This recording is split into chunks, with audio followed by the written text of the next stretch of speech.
No bias, yan ang malinaw na desisyon ng ICC sa disqualification plea ni FPRRD laban sa dalawa nitong hukom. Ibinasura na ng International Criminal Court ang hiling ni former President Rodrigo Duterte na i-disqualify ang dalawa sa tatlong pre-trial judges sa pagdinig ng isa sa kanilang defense arguments. Isa kasi sa mga pinaninindigan ng kampo ni FPRRD ay ang kawalan ng jurisdiction ng ICC sa Pilipinas dahil kumalas na ito sa Rome Statute noong 2019.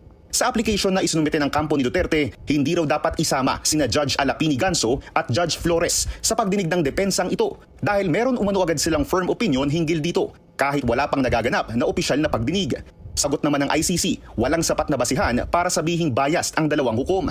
Anila, simulat sa pool, nasa ilalim ng Rome Statute ang bawat aksyon ng judges. Kasama na riyan ang pagtingin sa depensa ni Duterte na walang jurisdiction ng ICC sa bansa. Pauna nang sinabi ng ICC sa naging arrest warrant kay Duterte na nananatili ang jurisdiction ng ICC mula sa naging miyembro ang bansa hanggang sa panahon bago ito kumalas sa Rome Statute.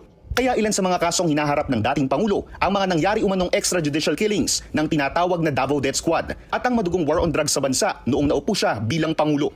Sa kabila nito, nananatiling optimistic si former Chief Presidential Legal Counsel Salvador Panelo, isa sa mga Duterte alay na mariing kumukontra sa ICC jurisdiction sa bansa. Alam mo, pag may decision ng court, you have to respect it, whether you disagree or not. Pinapaliwanag naman, as far as I'm concerned, since you can still question the jurisdiction of the court, pwede na rin yan. Dagdag ni Panelo, patuloy na maninindigan ng kampo ni Duterte na wala ng jurisdiction ng ICC.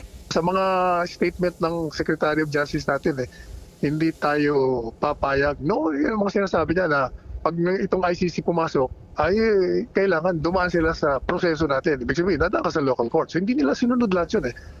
Talagang inaresto nila, dinitain nila sa Villamor Air Base, pagkatapos sinuko nila. O di, kidnapping ang tawag ba doon? Because it violated all the laws, whether under the Rome Statute or under our laws.